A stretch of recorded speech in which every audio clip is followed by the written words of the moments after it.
weekend, but that Tottenham-Liverpool game had absolutely everything, so we're going to go through everything in about half an hour, all the talking points. Before we do that, if you support Tottenham watching this, you're feeling pretty chipper about life, that Antonio Conte appears to have had an impact already. What a game. Yeah, what a game. what a game. That's the Premier League right there, isn't it? I mean, the pace of the game. Dele Alli. Yes. Dele Alli, he's back. He's back Yeah. and had an absolute brilliant game. I just think he's gone in and he said, lads, listen, clean slate. You know, I'm the new manager. Show me what you've got. And I think I can see that in the way they played. They looked organised. They worked incredibly hard. Harry Kane was playing in a centre-forward position. I think it was good. I think Spurs fans will be happy. Absolutely. And from Liverpool's point of view, they're missing Van Dijk. Yeah. And they were really missing Van Dijk. I know they're missing a few other players as well. Fabinho and Thiago was out, but really Van Dijk in particular was the big loss. Yeah, him and Fabinho, I think. Before the game, I'm looking at the team and I'm thinking, and you start to panic because you're not sure COVID, who's missing, who's ill. Jordan Henderson was ill. Yeah. Fabinho, COVID, and Tyler Morton played. Had done really well, but the Premier League is another level. And that was a bit of a learning curve for him. And we've all played in them games when you're young and a Premier League game comes at you and it comes at you a million miles an hour and then you need to sit back and reflect and go, that's the standards I need to get to. But it was a brilliant game. It literally could have went either way. Loads of drama everywhere. But as Dion said, you know, you can look back since the very start of the season, you think the Brentford 3-3 against Liverpool.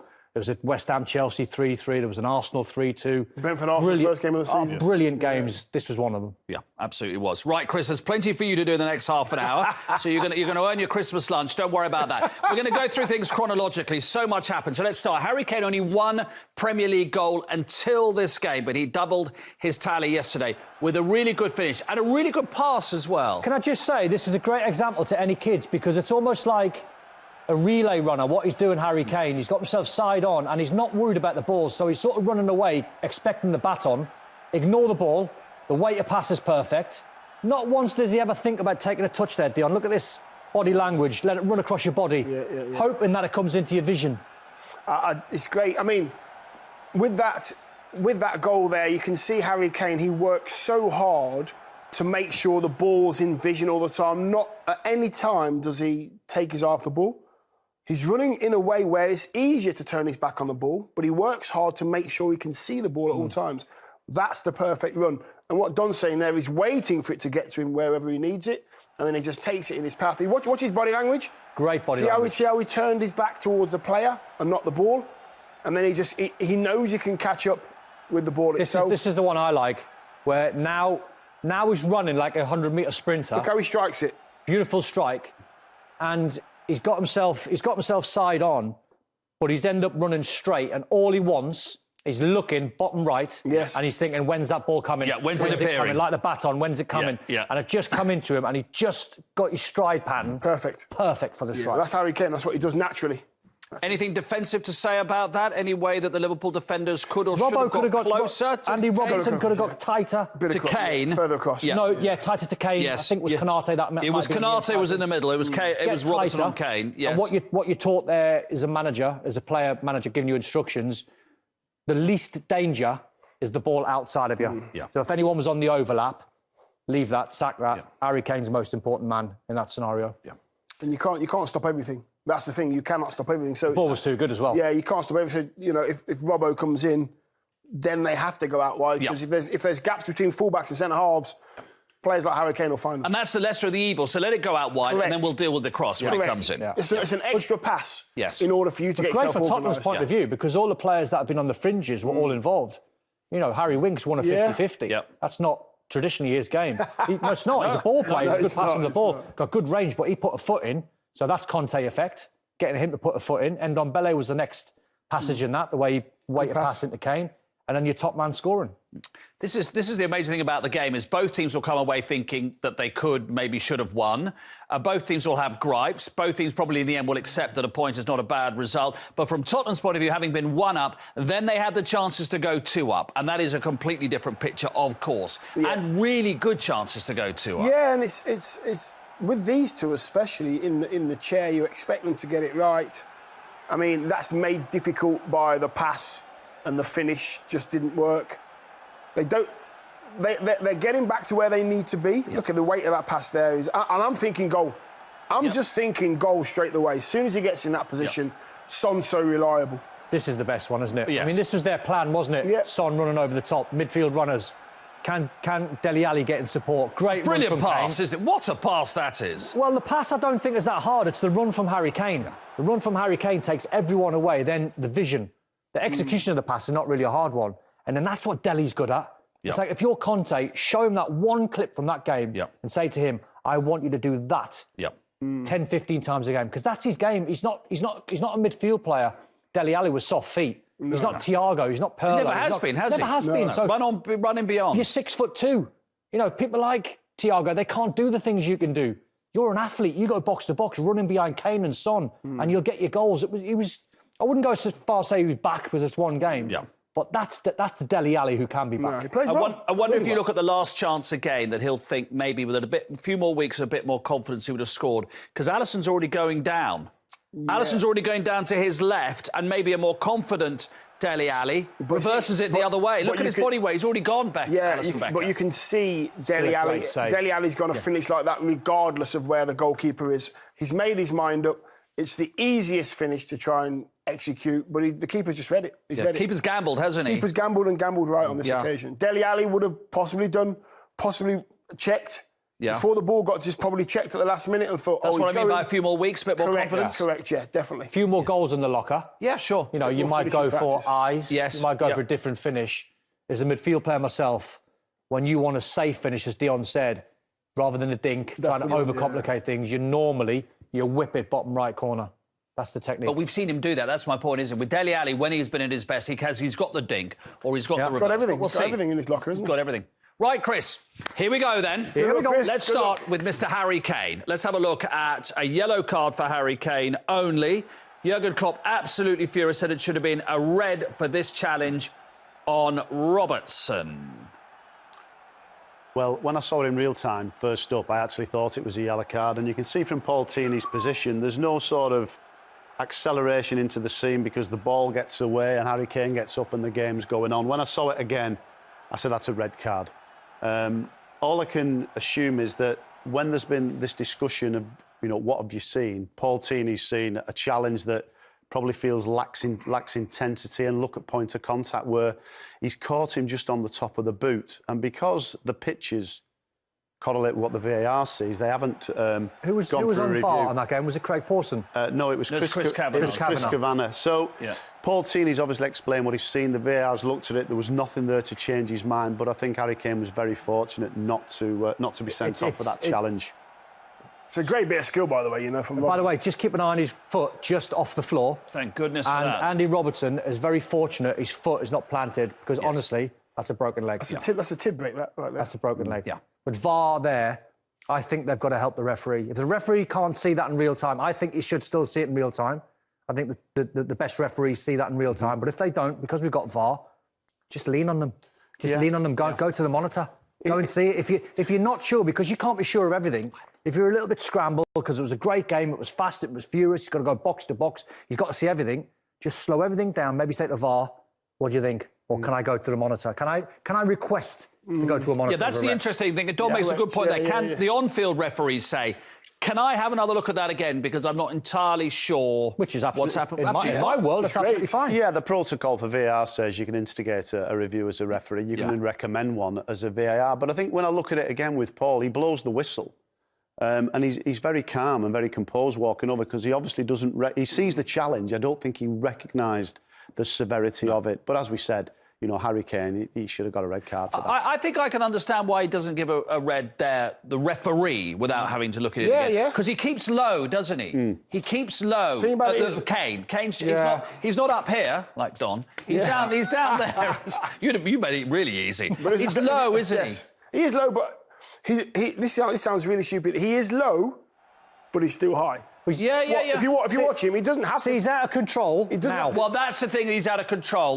He's out of control 5 yards away. So that's the clue for the referee. Right, Harry Kane's lunging in. But Robbo knows he's coming, doesn't he? Yeah, but look at the 8 shiny studs straight down your shin. Without a shin pad and a leg planted. Oh, no, I'm with you all the way. It's a leg breaker and it should be a red on VAR. I agree with what you're saying. The referee seeing that, like that quick, he's going to go, there's something wrong here. I'm going to have to... Yeah. Initially, you'd say, there's something wrong. Yeah. I think it's a yellow, but it might be a red. What Don says is absolutely spot on. If the referee has the footage to see, have I made a mistake there? Was it a red? Can you help me out here? Yeah. And I think you've got to do that. Would you say if Paul Tierney went to a monitor there and double-checked that, he's going to give a red 99 times out of 100? Absolutely, yeah. So, yeah. Had he gone to had he looked at that again? Had he have, had Chris Kavanagh, the VAR, said, I'm going to recommend a review in this situation, come and have a look at the footage, I'm 100% sure. Because that's endangering the safety of Robertson, that challenge, isn't it? Well, when we talk about red card challenges, we talk about excessive force, speed, intensity, point of contact. I mean, the initial bit of it, and obviously it's in slow motion, you can see Harry Kane is actually off the ground in the first instance. It's one that's... See, there's enough boxes when you tick there, off the ground, out of control. You start ticking boxes and you endangering the safety of the opponent. Another one, and then you go... Was he jogging or was he sprinting? No. He was sprinting, so the intensity's there. He's sprinting as fast as he can. There's enough there. There's enough clues there for VAR to look at. This is a very difficult one for Chris to answer, but I can ask you to. Does any England captain, not this England captain, does any England captain, in your experience, get a little bit more leeway and latitude from referees than Dion Dublin and Don Hutchison? As a Scotsman, I'd have been off. That's straight red. You'd have walked. You'd have been like a cricketer. You'd have just gone. just walked. I don't know. Maybe it is Harry Kane. He is such a big figure in our game, and he's our leader, so to speak. When we go over the white line as a nation, he's our leader, and I think referees. Yeah. There's got to be a subconscious, so that is Harry Kane there. I'd like to think not Harry Winks. I'd like to think Harry Winks. It's Harry Kane. I'd like to think not. I'd like to think I would not. love to think not. But there's got to be something. I don't know the answer to that. I don't know the answer, but there's got to be something. Harry Kane is the main man. He's just started to come back, I don't think you wouldn't... You wouldn't be human. It's not biased, but you wouldn't be human if when you have a big figure, Chris, or when you have to give a penalty to Manchester United in front of the Kop or to Liverpool in front of the Stretford End, and you go, I've absolutely got to get this right. If I send off Don Hutchison, he'll complain for a bit, but he'll be all right. I mean, I'm being serious here. I've got to get this right. I'm about to send off Harry Kane. I'm about to give Liverpool a penalty in front of the Stretford End. But to top that, we've got VAR. Yes. So if this is back in the day, you go, I can see why the referee doesn't think that, or I still think it's a red. But then you add on for VAR. What VAR was brought in for is exactly things like that. If the referee's not sure, if he's just missed it, if he took his eye off it for a split second, if he was in a bad position, all the things that might give a referee an out. The VAR guys are there to say, come on, that's a red. And you know what? Because Robbo's as good as he is, because he's as good as he is, he knows that's coming. He knows there's a tackle coming, and he preempts the tackle by the piece of skill that he does. So he's already jumping in his head before Harry comes, because he knows what's coming. He can see what's coming down the track. If he doesn't, then he's broken his leg. And that's the severity of it. So Harry Kane stays on. Liverpool then equalise 1-1. Diego Jota, who's outstanding football. He'd had to go Robertson just before this as well, hadn't he? And then Jota's, such a good footballer. It's so good in the air. Brilliant in the air. His timing's brilliant. Yeah. That's a very hard header. It's slightly almost behind him, isn't it? A little very bit. Hard. If you watch him as well, look how he adjusts his feet. He has to go backwards. Yeah, because it's right onto his head. Because he's just jumping, he's not jumping forwards or backwards, he's jumping up straight. Yeah. You have to put all the power... See how he nearly falls over? Yeah, you can see how he lands, He nearly falls over because he's trying to put so much power on it and direction that it's put him off balance. It's a very, very good header. The harder skill, Dion, wouldn't it, when you're in that scenario, the harder skill as you're jumping straight would be to go neck muscles of the corner. Yeah. So it's just back where you come from. Yes. As it's thinking, you aim. You can see the white post in your peripheral. Yeah. So you're thinking, right, I'm going to aim just inside that white post. Yeah. The harder one is to go all the neck muscles. Correct. Because then Lloris might have a chance to get across. Yeah, and that's it. You see, it's like Don says, it's so difficult because you are thinking that's directed perfectly into the corner. The headers, most headers are lucky. Wherever they go, they might go top corner. You don't really. That's absolutely spot on. That he's got it bang on. Great finish. There's a little bit of netting that he's aiming for, isn't it? And he does it. So Jota makes it 1-1. Should he have had a penalty a few moments later? Yeah, absolutely. Yeah, he should. And we'll talk through this, and I'll talk through the Dele Alli one in a little few minutes, because what happens here is Paul gets behind the play.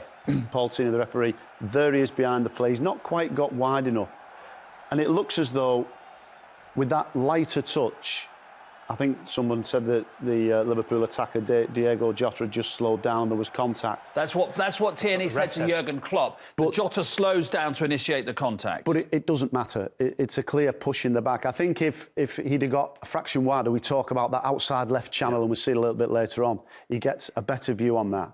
But make no mistake, that should have been resulted in a penalty kick. Yeah, definite. I mean, I can't give the referee an out. You see his position, the referee. So again, he's trying to keep up with the fastest players in the world, and he gets himself in a good position. If he doesn't think that's a penalty or he's not sure, again, go to the monitor, request. I want to go and have a look at that. I mean, it's outrageous. He's just barged him over, Dion. It's outrageous how that's. He's just barged him over. Yeah, it's just. I mean, the telltale sign for me is who makes the challenge. Royale. He's only on one leg. He's on his right leg, and he leans into Jota. Jota, yeah. So if he doesn't have Jota to lean on, he's going to fall down. So you can see that all his weight's on Jota. Otherwise, he falls. Very clumsy. It's clumsy, and it's plain to see that if you're skipping into a tackle and you lean that way and you push somebody over and you don't touch the ball, it's clear as day a pen. And it's clear and obvious as well. Clear as day a pen. So it begs the question again, VAR. Yeah, If you say Paul Tierney's a bit straight on, maybe he can't quite see the angle, that's one thing. It's that discussion between the VAR and the referee in this situation. Watch his jump on his right foot. Watch his jump on his right foot. Right foot, leaning, doesn't touch the ball, touch the ball. Left arm in his back. Left arm in his back. Left arm, left hip, everything. Yeah. The learning point here is that proximity is not important in this situation. It's not about being close. It's about getting that angle. And it's like spotting a red card challenge sometimes when you see a player will have a loose touch and you think, well, if I stand still, I'll miss this. And all you've got to do is just take a step to the left or a step to the right. Yeah. So you get that angle and you can see it. I thought it was about a dance then. So I did as well. There's a song there. No, it is. It's the Rocky Horror Show. Put your hands on your hips. Now, listen, but what we've said on both these incidents is tough for the referee in real time at speed. But again, it goes back to why we have VAR. So do you think at the next referees' meeting there might be a discussion along the lines of this game, our game is played at a speed that no other major European league is played at. We have collisions, we have intensity. It's what we want. It's brilliant. Don't be afraid to use it. Don't be afraid to ask for it. Or if you're in the booth upstairs, don't be afraid to say to the referee, I think you need to have another look at this. Well, after every match round, when the games are over, they debrief in this very building in the VAR hub and they talk through the incidents. And, of course, they meet frequently now, as they do, and discuss incidents and look at best practice and where they can improve. So it's ongoing dialogue. It's about talking, discussing, looking at footage and working out how you can get better. And if you've made a mistake, why you've made a mistake. And I think the big thing when you've made a mistake is how you learn from it as well. Yeah, we've all been there. We were chatting just off air 20 minutes ago, and we were chatting about what it's like as a player when you're in a dressing room and your team's going through one and you're not in a good moment, you've got a lack of confidence, you're sitting in the bottom three, you can't buy a win. Similar scenario now for some of the referees. They're in tough moments. They've made some bad calls over the last couple of weeks. We were saying, in our opinion, what they should do is get together, like Chris said, today, tomorrow morning, go through all the footage that we've seen from the start of the season, or just back it up from the last couple of weeks, starting from the John Moss handball and the Man City Wolves game, and then go through them and actually don't be afraid to ask questions. No. If you're a referee, because, you know, it's hard. We've been in players' meetings where Dion might start something and he might be quite aggressive and he's waiting for me to then pipe up and give my opinion, but then I give it and then someone follows on and all of a sudden you get it all out your system. And then by the end of it, you go back on the training ground and your performance levels go up a bit and you get some sort of confidence. Don't be afraid, I think, the referees of going into having a meeting and digging each other out a little bit by saying, that's because a the interesting penalty. is you mentioned John Moss. We agreed last week that was the only penalty that we disagreed with. Do you remember we had 8 penalties last week and we finished up there and we said all the other ones, even though they were a bit soft, we agreed with them all. So last week we felt, by and large, the referees got every single one right. We all disagreed with the John Moss one at the Etihad. So it's weird that we've gone to this week where suddenly, having had a good week, just going back to what I said, I think they need to have the conversation, the refs and the bosses, just to try and not dig each other out in a bad way, just have the conversation. Just be honest, man. Instead of just like parking it a little bit, we've got great refs, we'll be fine next week. Yeah. Right? That's not going to raise the bar. That's not going to get the standard back up again. So sometimes you've got to have uncomfortable conversations. Yeah, I think there's still a spare couple of chairs as well for some old pros. Yeah. You know, it needs it. It needs it. If you've got a couple of pros there, me and Don are sat in that room, 2 or 3 pros, whoever it may be, just so you've got some eyes on it. And it's, again, Chris... And 99%, Dion, the ex-pros, if we're in there, we won't be used because we don't know all of the laws of the game. That's it. We know what it's like Correct. to be Harry Kane, lunging in to try and win a ball, out of control, being late, catching someone high. We know that because we've done it and we've seen it and we've felt it. We've been Andy Robertson as well, haven't we? Yeah, we've been that player that's been done. So you know, you've got an instinct. You've got 20 years of football knowledge up there.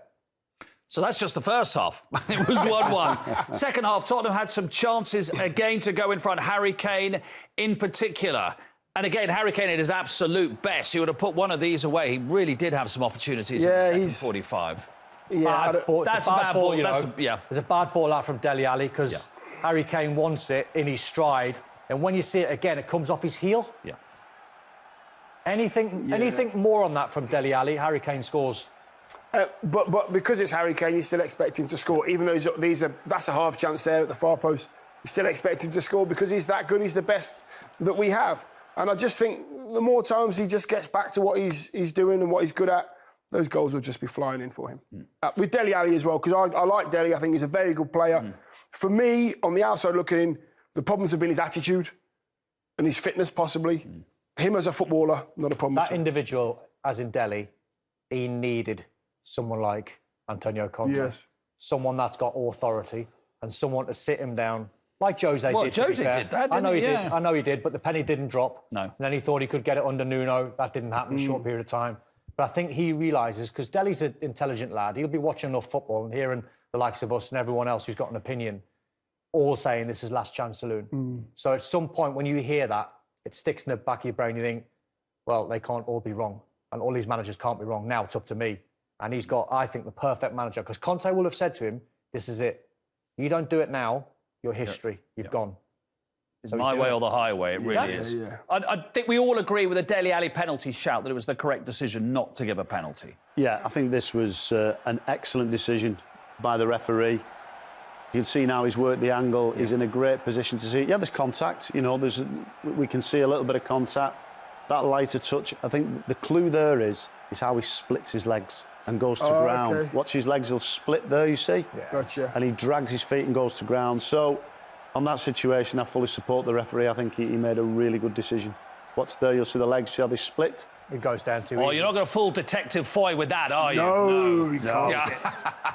And then this was an interesting one because Liverpool go up the other end and score, and then Tottenham are complaining about handball, which last season very possibly the goal would have been disallowed, but not. Yeah, because we talk about the goal scoring opportunity. The debate is: was it handball? Was it deliberate? Obviously, if it was, I think it was. Robertson, if he'd have handled it and scored, then it would have been a disallowed because that's the law change that Don wanted and got. On this situation, so Salah handles it, but it's accidental. Yeah, I don't think that's handball. I don't think that's deliberate handball. No, it's not deliberate. It's not deliberate. Either way. What? I could see that either way. It's not deliberate. If the ref blows for handball, I could see that. The fact that he doesn't, I'm quite cool. It's one subjective call, isn't it? Yeah, it's not easy. You have to say, Antonio. Yeah, Antonio. You almost want to say to him, you don't realise the law's changed, Antonio. No. Completely legit goal. Yeah, but I think people are getting confused with because of the new law. Yeah. And you can't score when it hits your hand. You can't profit from that. That's but Sadio Mane could. Yeah. Just park that for 1 second, because there's still handballs that can happen. Yes. All over the pitch. Yeah. Yes. Is that a handball from Sadio? Deliberate. Deliberate. You have to put that word deliberate. Yeah. In Well, that's handball. That's it. I mean, that's handball in general. Everything's deliberate or accidental. If you simplify it, deliberate handball is handball and a free kick. If the goal scorer accidentally handballs it and scores, then obviously the goal's disallowed. Is that handball in front of the dugout? Is that a handball? Let's say there's a ball coming to Salah. He's on the halfway line. It's in front of the dugout. He's in front of the fourth official. Tries to control it, hits his hand, and goes down and stays at his feet. Is that handball? That's my point. That's what Because I'm saying park that little law for a second, because that's a good rule change, good law change. Yeah. That's not my point. I'm on about the same as what Dion's saying. Okay, gotcha. In general play, is that deliberate handball? What the law is saying is, where would you expect your hand or arms to be in that given situation? Stand by your side? Would you stand like that on a football pitch? So if you 2-2, Alison Becker had played brilliantly. I've looked at this so many times. I think the ball must take a little bobble, and I think Peter says in commentary, he just takes his eye off a it. little bobble on the best pitches in the world. I'm not buying that one. But I tell you what, I am buying. The ball from Harry Winks again. Yeah. Great ball in behind. It's just an error, Mark. It's just a goalkeeping error. It is. You can't blame Matip. You can't blame Konate. You can't blame the pitch. Oh, come on. You've got a round ball on a perfect bit of grass. Just make sure you clear it away. I'm not sure he has to go to ground either, to be fair. I think he's made a decision to go to ground early doors where he could have... I've said it many, many times, but if the goalkeeper shouts, keepers, as a centre forward, as somebody running through, a midfield player, you're going, right, I'm getting out of the way. He's got this technique, which I find a strange one. I've just picked up on what you said, bro, and mine took me back to the Villa game, where if a goalkeeper comes out, Alisson's got this habit of going to ground. He'd done it against Danny Ings in the Villa game when Matip got pushed into the back of him. And he had a few clearances in that game as well, where he goes to ground to clear it. I think that would be, if you asked me and you to do that, go to ground, clear the ball, that's a harder skill than just standing on your feet, Correct, yeah. clearing it. So, interesting He's made to it see difficult if for him, isn't he? switches his technique a little bit. Yeah, he got that one well. So that's 2-2, and then Andy Robertson gets sent off. VAR does get involved this time. Chris, your thoughts on what happened on the touchline? Yeah, I think this is an excellent VAR intervention. I think from the referee's viewpoint there, he must feel as though he's actually kicked the ball and then kicked through the man, and it's just a reckless challenge, yellow card. But obviously from that angle, Didn't touch him, ref. that's completely different. So then, of course, you've got all the added ingredients of the player who committed the foul ends up on the floor, players are rushing in. VAR. That VAR box is in a strange little position, isn't it? Right in amongst the Tottenham fans. Yeah. Strange little position, that. That was a Tottenham player they were looking at. They'd pull the plug out, wouldn't they? I think so. So Jurgen Klopp said that was absolutely fair enough. Yeah. But his point was, why did they not look at the Harry Kane one? And I think we'd all agree probably what Jurgen Klopp said was logical and fair. Yeah. If you're going to look at that one, that's great. But from look a at the player's first one. point of view, Yeah. Harry Kane's is 10 times worse than Andy Robertson's. Both Reds, but Kane's was worse. Yeah. I think, as I said before, it's the way the communication is in that situation, because what you've actually got is you've got one red card that should have been and wasn't, and the other one was a red card, but both were initially yellow cards. So I think the communication's important, and actually looking at those decisions and clarity of information to get the right outcome. Chris, are they both Reds? Just Reds, both of them? Yes. OK, fair enough. Yeah. No. Liverpool's point of view, without those key players, just get back up the M6, be grateful for the points. See what happens. Look, the whole league is going to see what happens with COVID and go again when you can. It's one of them, Mark. I'm watching the game and I'm thinking, Tottenham could have won this, or probably should have won this. And then you're watching the game and you think, well, Kane should have been sent off. Liverpool could have won the game, had a couple of chances themselves. And you strip it all back and you think, what a game of football. The draw was about the right result in the end. Good game. If you're Liverpool, Good game to watch. they were a hard place to go. New manager. Intensity was brilliant, great atmosphere. You take a point, get back on the road, recover, next game. And go again, didn't you? Yeah. Just happy for a point, because just Spurs sit. are good. Spurs were good. Just City now are just starting to Yeah, they edge are. your way. They're just flexing their muscles a little bit. Well, we'll see, because in part